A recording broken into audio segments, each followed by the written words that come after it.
নমস্কার, কিশোরালয় আয়ুর্বেদিক ভবন থেকে আপনাদের সবাইকে স্বাগত। কাদাই কল্পামোড় বহরমপুর, সমস্ত রোগে একটাই ঠিকানা কিশোরালয় আয়ুর্বেদ ভবন। এই তো আমার বাপু। পাহাড় কাঁদে ঝর্ণা হয়ে, তাই আঘাতের দাগ বাড়ে না। আর আঘাত পায়নি কোনোদিন, তারা পাহাড় হতে পারে না। আমি পাহাড়কে ভালোবাসি, কারণ তারা আমাকে এই অনুভবটা করায় যে আমি তাদের চেয়েও ছোট। আশা করি তোমাদের ভিডিওটা কেমন লাগছে।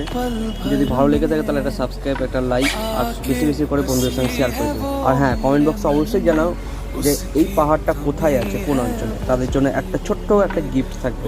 কমেন্ট বক্সে গিয়ে সত্যি যদি কেউ বলতে যদি পারে পাহাড়টা কোথায়।